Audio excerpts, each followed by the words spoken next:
기억조차 가물가물해진 60년 전의 일입니다. 전쟁으로 폐허가 된 낯선 나라의 아이들에게 보냈던 낡은 헌옷 한 벌과 짧은 편지 한 장. 당시 유럽의 한 시골 마을에 살던 소녀는 그저 누군가 굶지 않기를 바라는 마음뿐이었습니다. 시간이 흘러 소녀는 백발의 할머니가 되었고 이제는 치매로 어제의 기억조차 잃어가고 있었죠. 그런데 어느 날 평화롭던 이 마을에 검은색 고급 승용차 수십 대가 줄을 지어 들어오기 시작합니다. 차에서 내린 정장 차림의 동양인 신사는 떨리는 손으로 할머니의 손을 맞잡으며 오열하기 시작했는데요. 전 유럽을 울리고 대한민국을 자부심으로 들끓게 만든 이 기적 같은 사건의 전말. 지금 감동 소쿠리에서 담아봅니다. 프랑스 북동부의 작은 마을 알자스의 풍경은 60년 전이나 지금이나 크게 다를 바 없었습니다. 이 마을의 가장 끝자락 담쟁이 덩굴이 창문을 타고 올라가는 작은 집에는 올해 90을 맞이한 엘렌 할머니가 살고 있었습니다. 마을 사람들은 그녀를 마을의 천사라고 불렀습니다. 젊은 시절 간호사로 일하며 평생을 남을 위해 헌신했던 그녀였지만 세월의 파도는 잔인했습니다.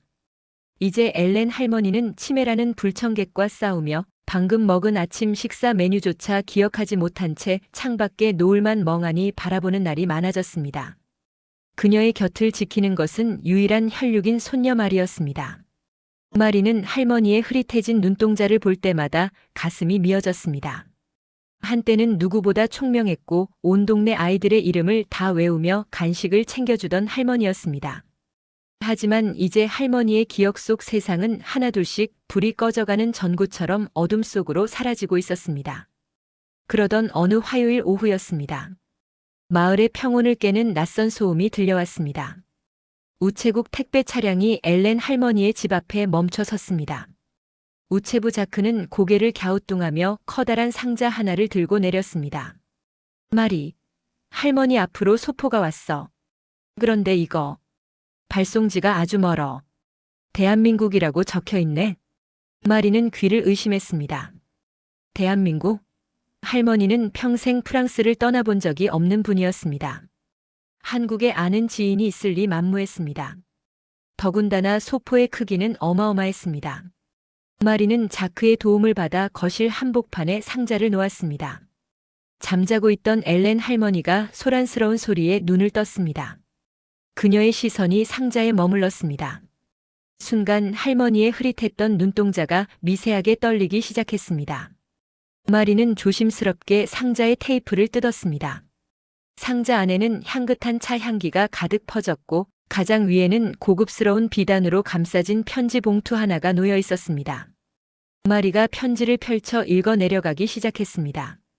하지만 편지는 한글로 적혀 있었고 그 옆에 서툰 프랑스어로 번역된 메모가 붙어 있었습니다. 존경하는 엘렌 마르텍 여사님께 60년 전 당신이 보낸 한 통의 편지와 낡은 스웨터 한 벌을 기억하십니까? 당신은 잊으셨을지 모르지만 그 스웨터를 입고 추운 겨울을 버텨낸 한 소녀는 단 한순간도 당신을 잊은 적이 없습니다. 이제 그 소년이 당신을 만나러 갑니다. 편지를 읽어주던 마리의 목소리가 떨렸습니다. 그때였습니다. 치매로 인해 자신의 이름조차 가물가물해하던 엘렌 할머니가 갑자기 상자 속으로 손을 뻗었습니다. 할머니의 손이 닿은 곳은 상자 깊숙이 들어있던 빛바랜 흑백 사진 한 장이었습니다. 사진 속에는 삐뚤삐뚤하게 쓴 글씨로 KOREA 1953이라 적혀 있었고 깡마른 몰골의 한 소년이 너무나도 큰 스웨터를 입은 채 환하게 웃고 있었습니다. 할머니의 입술이 가늘게 떨렸습니다. 아, 이 아이, 이 작은 아이. 할머니의 입에서 나온 말은 마리를 경악하게 했습니다. 기억의 조각이 돌아온 것일까요? 할머니는 마치 어제의 일처럼 60년 전의 기억을 끄집어내기 시작했습니다. 전쟁 직후 전 세계가 굶주림에 허덕이던 한국이라는 나라에 자신이 보냈던 작은 정성을 기억해낸 것입니다. 그때였습니다. 집 밖에서 수십 대의 차량이 급정거하는 소리가 들려왔습니다. 검은색 세단들이 할머니의 작은 집 앞마당을 가득 메웠고 마을 사람들은 구경거리라도 난 듯 모여들었습니다. 차 문이 열리고 백발이 성성하지만 기품 있는 정장 차림의 동양인 남성이 내렸습니다. 그는 한국의 굴지 기업을 이끄는 김성준 회장이었습니다. 그는 문 앞에 서서 잠시 숨을 고르더니 떨리는 발걸음으로 집 안으로 들어섰습니다. 거실에 앉아있는 엘렌 할머니와 눈이 마주친 순간 수조 원의 자산을 움직이는 이 철의 여인은 온데간데 없었습니다. 김 회장은 그대로 할머니의 발치에 무릎을 꿇었습니다. 어머니, 제가 너무 늦게 왔습니다. 저를 알아보시겠습니까? 마을 전체가 정막에 휩싸였습니다. 치매로 인해 현실의 끈을 놓아가던 할머니와 60년 전의 은혜를 갚기 위해 지구 반바퀴를 날아온 회장님. 60년의 시간을 거슬러 올라간 이들의 기적 같은 재회는 그렇게 시작되었습니다. 김성준 회장이 엘렌 할머니의 거친 손을 맞잡았을 때 그의 머릿속에는 60년 전의 그 시린 겨울바람이 다시 불어오는 듯 했습니다. 1953년 휴전협정이 맺어졌지만 한국 땅에 남은 것은 폐허와 절망뿐이었습니다. 당시 10살이었던 소년 성준은 부모를 잃고 대구의 한 고아원에서 하루하루를 연명하고 있었죠. 그해 겨울은 유독 모질게 추웠습니다. 아이들은 얇은 가마니를 뒤집어 쓰고 서로의 온기에 기대 잠들어야 했습니다. 성준은 지독한 독감에 걸려 고열에 시달리고 있었습니다. 약은커녕 미음 한 그릇조차 구하기 힘들던 시절, 고아원 원장님은 아이들에게 곧 외국에서 구호 물품이 도착할 거다. 조금만 참으렴이라며 달랬지만 아이들의 눈동자에는 이미 생기가 사라져가고 있었습니다. 마침내 크리스마스를 며칠 앞둔 날, 기적처럼 트럭 한 대가 고아원 마당에 들어섰습니다.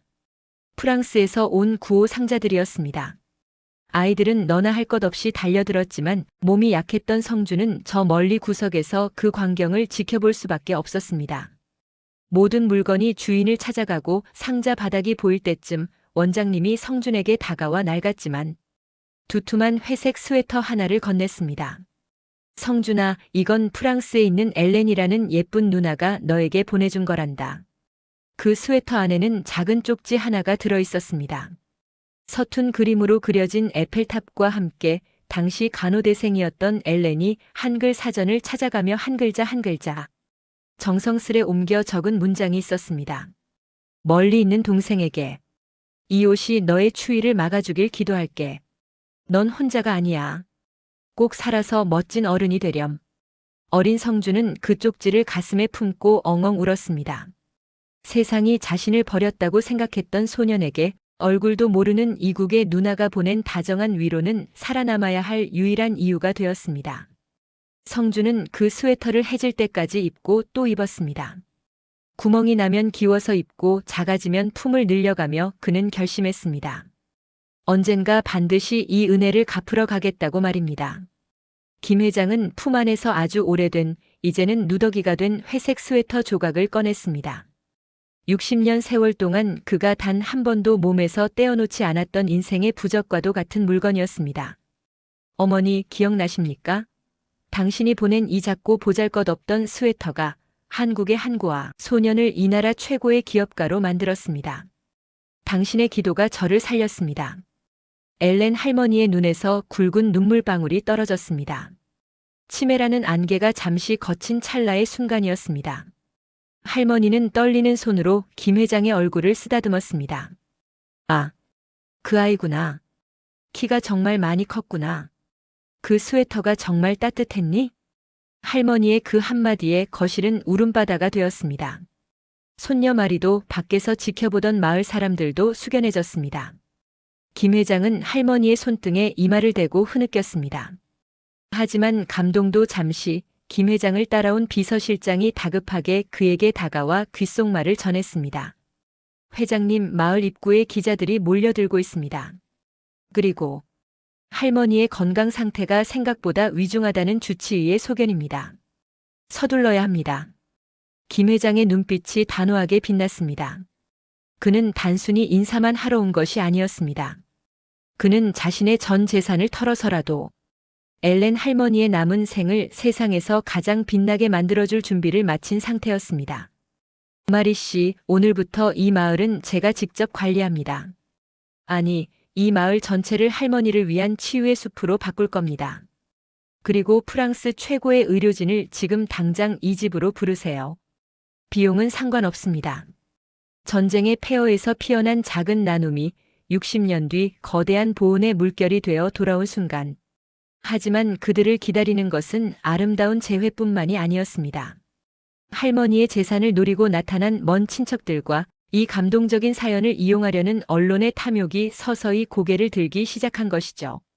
김 회장의 방문은 반나절 만에 온 유럽의 뉴스를 뒤덮었습니다. 한국의 거물이 알자스의 치매 노인을 찾아 무릎을 꿇었다는 소식은 삽시간에 퍼져나갔고 할머니의 집 앞은 취재진과 구경꾼들로 인산인해를 이뤘습니다. 하지만 김 회장은 흔들리지 않았습니다. 그는 곧장 자신의 수행단에 명령을 내렸습니다. 이 집 주변 1km 이내의 모든 통행을 제한하세요. 할머니가 안정을 취하셔야 합니다. 그리고 마을 호텔을 통째로 빌려 의료진과 보안팀의 베이스 캠프로 쓰세요. 김 회장의 지시 한마디에 일사불란하게 움직이는 검은 정장의 사내들. 마을 사람들은 난생 처음 보는 광경에 입을 다물지 못했습니다. 그러나 빛이 강하면 그림자도 짙은 법. 이 소식을 듣고 가장 먼저 달려온 불청객들이 있었습니다. 바로 10년 넘게 엘렌 할머니를 찾지도 않았던 먼 친척들이었습니다. 비키세요. 우린 엘렌 고모님의 유일한 혈육입니다. 저 한국인이 우리 고모님을 납치하려는 거 아닙니까? 엘렌 할머니의 조카를 자처하는 루이와 그의 일행이 대문 앞에서 소란을 피웠습니다. 그들의 눈에는 할머니의 건강보다 그녀의 곁을 지키는 한국인 재벌의 돈 냄새가 우선이었습니다. 그들은 카메라 앞에서 울먹이며 김 회장이 노인을 이용해 이미지 세탁을 하고 있다며 억지 주장을 펼쳤습니다. 마당에서 이 소동을 지켜보던 손녀 마리는 분노로 몸을 떨었습니다. 할머니가 아플 땐 전화 한 통 없던 사람들이 어떻게 이럴 수 있어. 마리가 소리를 질렀지만 탐욕에 눈이 먼 그들은 막무가내였습니다. 그때 굳게 닫혀있던 현관문이 열리고 김 회장이 천천히 걸어 나왔습니다. 그의 눈빛은 60년 전 굶주림을 견뎌내던 소년의 도끼와 산전수전을 다 겪은 노회한 기업가의 위엄이 동시에 서려 있었습니다. 당신들이 엘렌 여사의 친척입니까? 김 회장의 차가운 목소리에 루이는 잠시 움찔했지만 곧바로 뻔뻔하게 대꾸했습니다. 그렇소. 우린 가족 법적 대리인을 세울 거요. 당신이 준다는 후원금도 우리가 관리해야 마땅하지. 김 회장은 비릿한 미소를 지으며 비서실장에게 서류 가방을 가져오게 했습니다. 그리고 수많은 카메라 셔터 소리 속에서 서류 한 장을 꺼내 들었습니다. 방금 이 마을 입구에 있는 당신 소유의 식당과 집, 그리고 당신이 진 막대한 도박 빚의 채권까지 모두 제가 인수했습니다. 이제 당신들의 생사여 탈권은 제가 쥐고 있다는 뜻입니다. 좌중은 찬물을 끼얹은 듯 조용해졌습니다. 김 회장의 보호는 단순히 돈을 몇 푼 쥐어주는 수준이 아니었습니다. 그는 은인을 괴롭히는 모든 장애물을 뿌리째 뽑아버리는 거인의 방식을 택한 것입니다. 당장 내 은인의 눈앞에서 사라지세요. 한 번만 더 할머니의 이름을 입에 올린다면 당신들은 프랑스 그 어디에서도 발붙일 곳이 없을 겁니다. 루이 일행이 혼비백산하여 도망치는 모습을 보며 마을 사람들은 환호성을 질렀습니다. 이것이 바로 한국식 의리이자 보온의 위엄이었습니다. 소동이 정리되자 김 회장은 다시 인자한 표정으로 돌아와 마리에게 말했습니다. 마리 씨, 걱정 마세요. 할머니의 기억이 다 돌아오지 않아도 좋습니다. 이제부터 제가 할머니의 기억이 되어드리고 가족이 되어드릴 겁니다. 우선 할머니가 평생 소원하셨던 이 마을의 낡은 병원을 현대식 재단으로 바꾸는 일부터 시작합시다. 이름은 엘렌 성준 우정병원으로 하겠습니다. 그날 밤 알자스의 밤하늘에는 60년 전 한국의 겨울밤에 떴던 것과 같은 밝은 별이 떴습니다. 엘렌 할머니는 김 회장이 가져온 한국산 실크 이불을 덮고 오랜만에 깊고 평온한 잠에 들었습니다. 침대 머리맡에는 낡은 회색 스웨터 조각과 김 회장이 갓 찍어온 현대 서울의 야경 사진이 놓여 있었습니다. 하지만 이야기는 여기서 끝이 아니었습니다. 다음 날 아침 잠에서 깨어난 엘렌 할머니가 김 회장의 손을 잡으며 뜻밖의 고백을 시작한 것입니다. 성준아, 사실 그때 내가 보낸 상자 속에 내가 아직 찾지 못한 게 하나 더 있단다. 김 회장의 눈이 커졌습니다. 60년 동안 숨겨져 왔던 또 다른 비밀이 밝혀지려는 순간이었습니다. 엘렌 할머니의 가느다란 목소리는 마치 먼 과거에서 불어오는 바람 같았습니다. 김 회장은 숨을 멈췄습니다. 60년 전 그 낡은 회색 스웨터가 전부인 줄 알았는데 아직 찾지 못한 것이 있다니요? 김 회장은 떨리는 목소리로 물었습니다. 어머니, 그게 무슨 말씀이세요? 스웨터 말고 또 무엇을 보내셨다는 건가요? 엘렌 할머니는 벽장 깊숙한 곳을 가리켰습니다. 손녀 마리가 할머니의 손짓을 따라 낡은 나무 괴짝 하나를 꺼내왔습니다. 그 안에는 엘렌 할머니가 평생 소중히 간직해온 기록들이 가득했습니다. 빛바랜 간호사 자격증, 그리고 1953년 당시 한국으로 보낼 구호 물품 목록이 적힌 낡은 수첩이었습니다. 할머니는 떨리는 손으로 수첩의 한 페이지를 펼쳤습니다. 거기엔 놀랍게도 성준의 이름이 아닌 다른 사람의 이름이 적혀 있었습니다. 그 상자 안에는 스웨터만 있었던 게 아니야. 이중 바닥이 있었단다. 그 속에 내가 몰래 숨겨둔 건 누군가의 생사를 증명할 수 있는 물건이었지. 김 회장의 심장이 요동치기 시작했습니다. 당시 성준이 받았던 구호 상자는 너무나 낡아 밑바닥이 덜렁거렸던 기억이 났습니다. 하지만 너무 배고프고 추웠던 10살 소녀는 그저 옷과 먹을 것에만 정신이 팔려 상자 자체를 꼼꼼히 살필 여유가 없었죠. 엘렌 할머니가 꺼낸 것은 당시 프랑스군 군의관이었던 그녀의 사촌. 오빠가 한국 전쟁터에서 수습해 보낸 인식표와 작은 금장 회중시계였습니다. 내 사촌 오빠가 전선에서 부상병을 치료하다가 숨을 거두기 직전에 한 한국인 장교에게 받은 것이란다. 그 장교는 자기 아내와 아들의 사진이 든 이 시계를 꼭 가족에게 전해달라고 유언했어. 하지만 당시 한국은 너무 혼란스러웠고 오빠는 급히 귀국해야 했지. 엘렌 할머니는 그 유품을 한국으로 돌려보낼 방법을 찾다가 마침 구호 물품을 보내게 되자 가장 믿음직해 보이는 아이, 즉 성준에게 전달되기를 바라며 상자 밑바닥에 숨겨보냈던 것입니다. 하지만 성준은 그것을 발견하지 못한 채 상자를 버렸던 것이죠. 그럼 제 아버지가 살아계셨을 때 남기신 마지막 물건이라는 말씀이세요? 김 회장의 눈에서 굵은 눈물이 툭 떨어졌습니다. 성준의 아버지는 전쟁 중 실종되어 사망 처리되었고 그 때문에 성준은 고아가 되어 고독한 어린 시절을 보내야 했습니다. 김 회장은 평생 아버지가 자신을 버린 게 아닐까 하는 남모를 원망을 품고 살았습니다. 그런데 60년 만에 아버지가 마지막 순간까지 자신과 어머니를 그리워하며 유품을 남겼다는 사실을 이 먼 타국의 은인에게 듣게 된 것입니다. 내가 그 상자를 보낼 때 기도했단다. 이 물건을 발견하는 아이가 꼭 그 주인을 찾아주기를. 아니면 그 물건이 그 아이를 지켜주기를 말이야. 그런데 내가 그 아이였다니 이건 정말 하늘이 도운 게 아니겠니? 김 회장은 즉시 비서실을 호출했습니다. 60년 전 대구 고아원 근처의 쓰레기 매립지, 그리고 그 상자가 버려졌을 법한 장소를 샅샅이 뒤져보세요. 아니, 당시 상자를 수거했던 업체나 기록을 모조리 찾아내세요. 그 속에 내 아버지의 마지막 심장이 들어 있습니다. 김 회장의 목소리가 알자스의 고요한 아침을 깨웠습니다.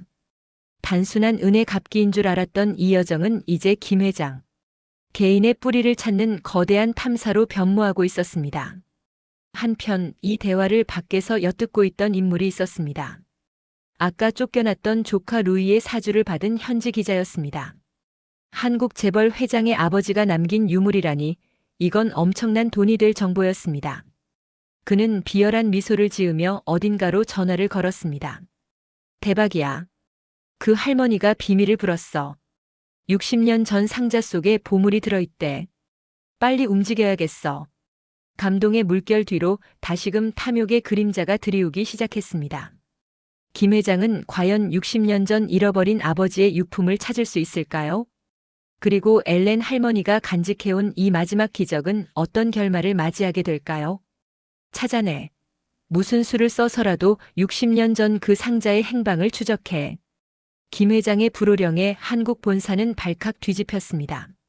전 세계를 상대로 비즈니스를 하던 엘리트 직원들이 이제는 60년 전 대구의 한 고아원에서 버려진 종이 상자 하나를 찾기 위해 모든 인맥과 정보망을 동원하기 시작했습니다. 하지만 60년이라는 세월은 결코 녹록지 않았습니다. 당시 고아원은 이미 사라진 지 오래였고 그 자리는 대규모 아파트 단지가 들어서 있었습니다. 그러나 기적은 엉뚱한 곳에서 시작되었습니다. 김 회장의 비서실이 끈질기게 당시 고아원에서 일했던 생존자들을 수소문하던 중 요양원에 거주하던 93살의 전직 관리인을 찾아낸 것입니다. 상자요? 아, 그 프랑스에서 온 상자들. 기억나지? 유독 튼튼했거든. 그런데 그중 하나는 바닥이 너무 두꺼워서 내가 따로 빼놨었어. 애들 신발 깔창으로 쓰려고 했지. 관리인의 증언은 충격적이었습니다.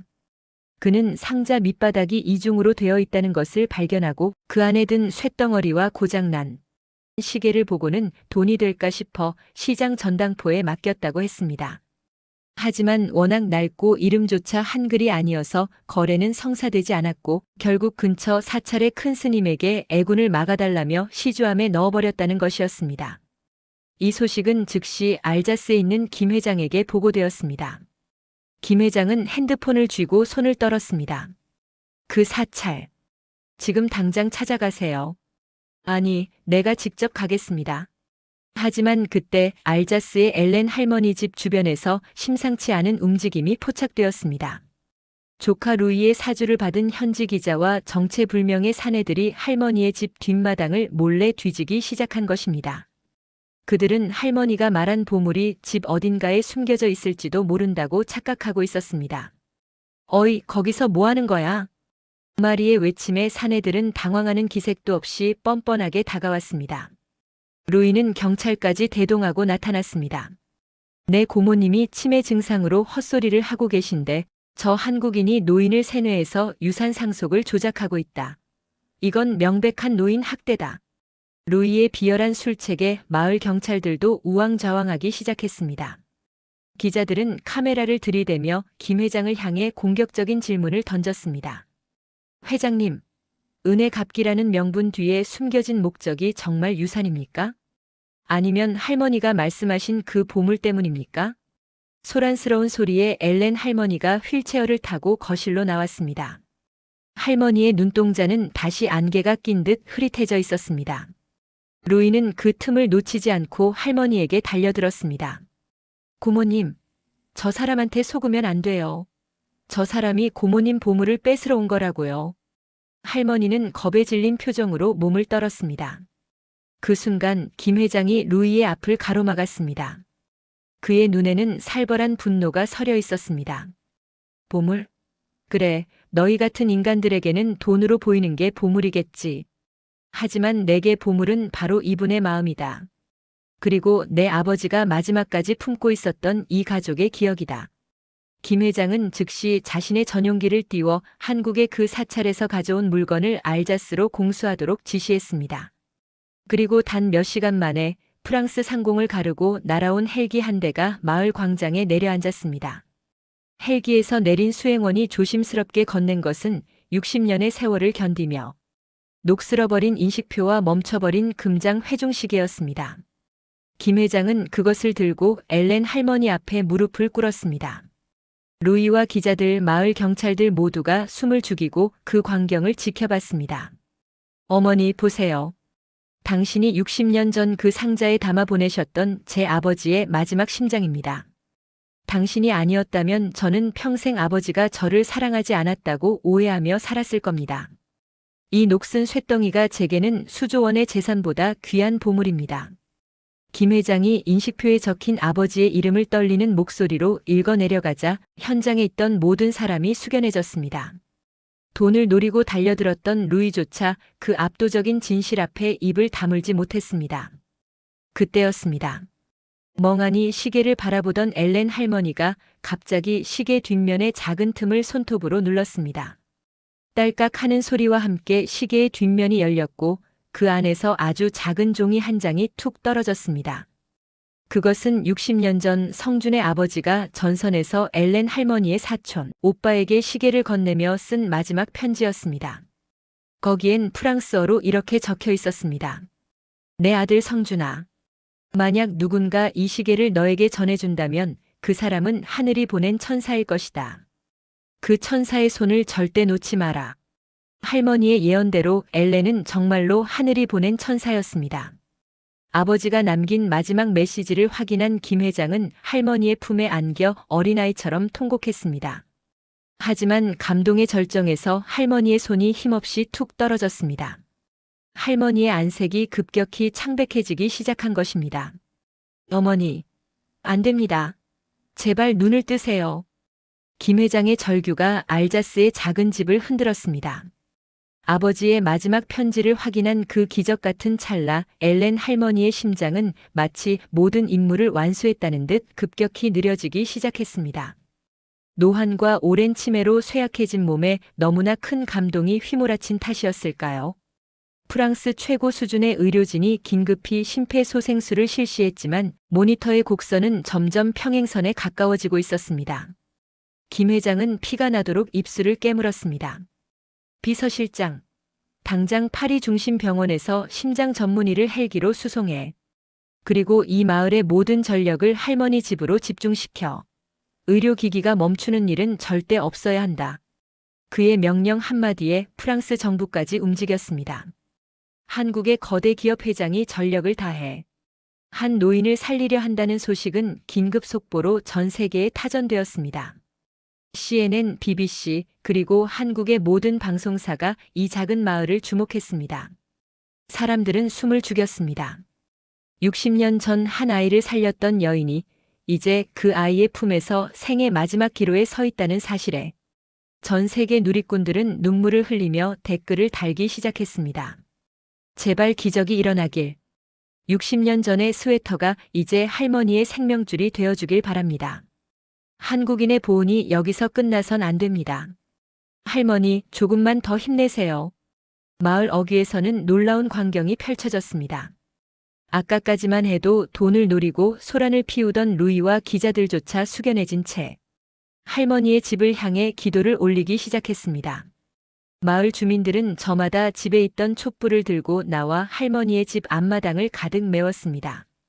수천 개의 촛불이 밤하늘을 수놓으며 거대한 빛의 소쿠리를 만들어낸 듯 했습니다.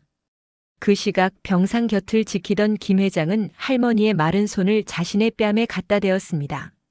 어머니, 아직 제가 갚아야 할 은혜가 산더미 같습니다. 당신이 세운 병원에서 아이들이 뛰어노는 모습도 보셔야 하고 제가 준비한 한국의 따뜻한 봄볕도 쬐 보셔야지요. 제발, 저를 다시 고아로 만들지 마세요.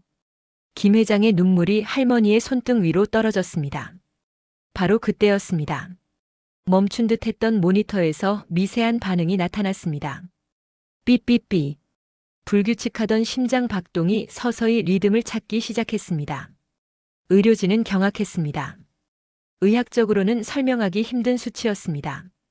주치의는 안경을 고쳤으며 나직하게 은졸였습니다. 이건 의술이 아니라 의지가 만들어낸 기적입니다.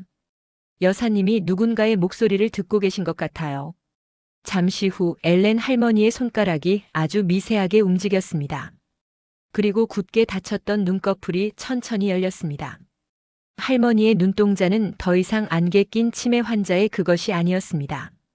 너무나 맑고 투명한 60년 전 한국 소년에게 스웨터를 보내던 그 시절의 총명한 눈빛이었습니다. 할머니는 힘겹게 입술을 떼어 한마디를 내뱉었습니다. 성준아, 울지 마라. 내 아버지가 너를 아주 많이 사랑한다고 하더구나. 그것은 할머니가 죽음의 문턱에서 보고 온 환상이었을까요? 아니면 아버지의 영혼이 전해준 마지막 전갈이었을까요? 그 한마디에 방 안의 모든 이들은 소리 없이 오열했습니다. 김 회장은 할머니의 품에 얼굴을 묻고 아이처럼 대성통곡했습니다. 60년 동안 가슴속에 맺혀있던 고아라는 서러움과 아버지에 대한 원망이 할머니의 그 한마디에 깨끗이 씻겨 내려가는 순간이었습니다. 하지만 기적은 여기서 멈추지 않았습니다. 할머니가 깨어났다는 소식이 전해지자마자 한국에서는 또 다른 놀라운 소식이 날아왔습니다. 60년 전 엘렌 할머니와 함께 구호 물품을 보냈던 프랑스 간호팀의 생존자 명단이 확인된 것입니다. 이제 이야기는 개인의 보온을 넘어 두 나라를 잇는 거대한 감동의 축제로 번져가고 있었습니다. 기적이 일어난 지 일주일 후 알자스의 작은 마을은 전 세계의 축복 속에 다시 태어났습니다. 김 회장은 단순히 할머니 개인을 보살피는 것에 그치지 않았습니다. 그는 엘렌 할머니가 평생 사랑했던 이 마을 전체를 위해 상상도 못할 선물을 준비했습니다. 마을 광장에는 거대한 스크린이 설치되었고 한국에서 공수해온 수만 송이의 꽃들이 마을 길목을 수놓았습니다. 놀랍게도 그 꽃들 사이에는 프랑스의 상징인 장미와 한국의 무궁화가 함께 피어 있었습니다. 어머니, 오늘은 당신을 위한 날입니다. 그리고 60년 전 당신과 함께 우리를 도왔던 모든 분을 위한 날이기도 하죠. 휠체어에 앉아 화사한 연분홍빛 한복을 입은 엘렌 할머니는 눈부신 미소를 지었습니다. 김 회장은 할머니를 위해 특별한 손님들을 초청했습니다. 바로 한국 본사에서 끈질기게 추적해 찾아낸 당시 구호 활동에 참여했던 프랑스 간호팀의 생존 대원 두 분과 그 후손들이었습니다. 그들이 서로의 손을 맞잡자 현장은 눈물바다가 되었습니다.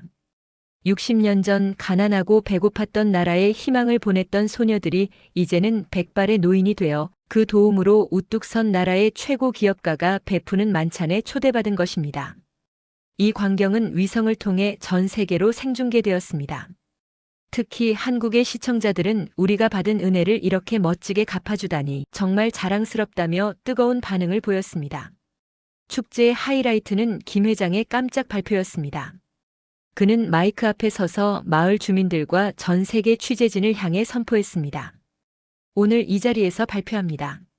저는 엘렌 여사의 고귀한 정신을 기리기 위해 이곳 알자스의 글로벌 나눔센터를 건립할 것입니다.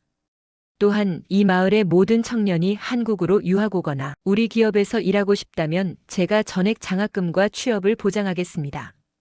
이것은 보상이 아니라 60년 전 당신들이 우리에게 보여준 조건 없는 사랑에 대한 우리의 약속입니다. 마을 사람들의 환호성이 하늘을 찔렀습니다. 프랑스 정부 대표로 참석한 장관도 감동에 젖어 김 회장에게 감사의 인사를 건넸습니다. 하지만 가장 큰 감동은 만찬의 메뉴에 있었습니다. 김 회장은 한국의 최고 셰프들을 불러 할머니가 평생 궁금해했던 한국의 음식들을 준비했습니다. 특히 60년 전 구호 상자에 담겼던 옥수수 가루와 말린 채소들을 현대식으로 재해석한 추억의 소쿠리 정식이 차려졌습니다. 엘렌 할머니는 떨리는 손으로 음식을 한 입 머금었습니다. 성준아, 정말 맛이 있구나. 내가 보냈던 그 작은 마음이 이렇게 큰 풍요로 돌아올 줄은 꿈에도 몰랐어. 그때 연회장 하늘 위로 수천 개의 드론이 떠올랐습니다. 드론들은 밤하늘에 60년 전 할머니가 보냈던 회색 스웨터의 모양을 그리더니 이내 KOREA인 FRANC라는 글자로 바뀌었습니다. 전 세계 시청자들은 이 압도적인 스케일의 보온 영상에 전율했습니다. 그러나 축제가 무르익어갈 무렵 김 회장은 조용히 할머니의 귀에 대고 속삭였습니다. 어머니, 내일은 저와 함께 가실 곳이 있습니다. 아버지가 기다리고 계시는 곳으로요. 할머니의 눈이 반짝였습니다. 그것은 60년의 세월을 넘어 마침내 마침표를 찍어야 할 마지막 여정을 의미했습니다. 대한민국 전체가 들썩였습니다. 60년 전 전쟁의 포화 속에서 소년 성준을 살렸던 프랑스의 천사 엘렌 할머니가 한국 땅을 밟는 날이었기 때문입니다. 공항 입국장에는 이른 새벽부터 수천 명의 시민이 모여들었습니다. 저마다 손에는 태극기와 프랑스 국기 그리고 당신을 잊지 않았습니다라고 적힌 플래카드가 들려 있었습니다. 입국장 문이 열리고 휠체어에 앉은 엘렌 할머니와 그 뒤를 든든하게 지키는 김 회장이 나타나자 우레와 같은 박수갈채가 터져나왔습니다. 할머니는 치매로 흐릿해진 정신 속에서도 자신을 향해 고개를 숙이는 한국인들의 진심 어린 눈빛을 느꼈는지 주름진 손을 흔들며 환하게 웃으셨습니다. 성준아, 여기가 정말 내 나라니? 폐허뿐이던 그곳이 이렇게나 눈부시게 변했구나. 할머니의 혼잣말은 생중계 카메라를 통해 전국으로 퍼져나갔습니다. 김 회장은 할머니의 손을 꼭 잡고 답했습니다. 네, 어머니. 당신이 보내주신 그 스웨터가 씨앗이 되어 이 나라를 키웠습니다. 이제 저희가 당신을 지켜드릴 차례입니다.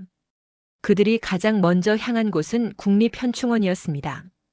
60년 전 실종되어 시신조차 찾지 못했던 성준의 아버지는 최근 알자스에서 발견된 그 인식표 덕분에 마침내 자신의 이름을 되찾고 안치될 수 있었습니다.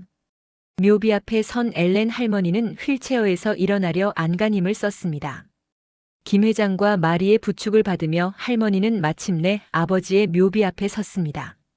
할머니는 품 안에서 60년 전 그 인식표와 회중시계를 꺼내 묘비 위에 살포시 올려놓았습니다. 여보게 장교 양반. 약속대로 당신 아들을 잘 지켜줬네. 이제 이 물건들도 당신 곁으로 돌아왔으니 하늘에서 편히 쉬시게. 할머니의 담담한 인사가 끝나자 묘역 전체에는 정적이 흘렀습니다. 김 회장은 아버지의 묘비 앞에 엎드려 오열했습니다. 60년 만에 찾은 아버지, 그리고 그 아버지를 대신해 자신을 살려준 은인.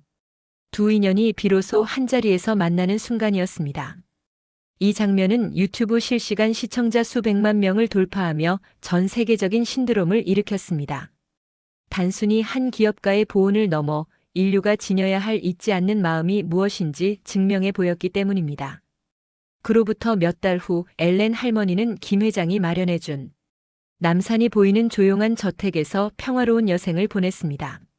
할머니의 치매 증상은 기적처럼 호전되어 가끔 한국의 유치원생들이 놀러오면 예전처럼 동화책을 읽어주기도 하셨습니다. 그리고 1년 뒤의 봄날 엘렌 할머니는 따스한 오후 햇살을 받으며 낮잠을 자듯 조용히 세상을 떠나셨습니다. 할머니의 유언에 따라 그녀의 유해는 고국 프랑스와 그녀가 사랑했던 아들 성준이 있는 한국의 땅에 나누어 안치되었습니다. 현재 알자스 마을에는 김 회장이 세운 엘렌 나눔 재단을 통해 공부한 전 세계의 아이들이 모여 있습니다. 아이들은 각자의 언어로 편지를 씁니다. 60년 전 엘렌이 성준에게 보냈던 것처럼 말입니다. 우리가 채운 것은 음식이 아니라 마음이었고 우리가 나눈 것은 옷이 아니라 희망이었습니다. 감동 소쿠리는 비어있을 때 가장 아름답습니다. 누군가의 사랑으로 채워질 준비가 되어 있기 때문입니다.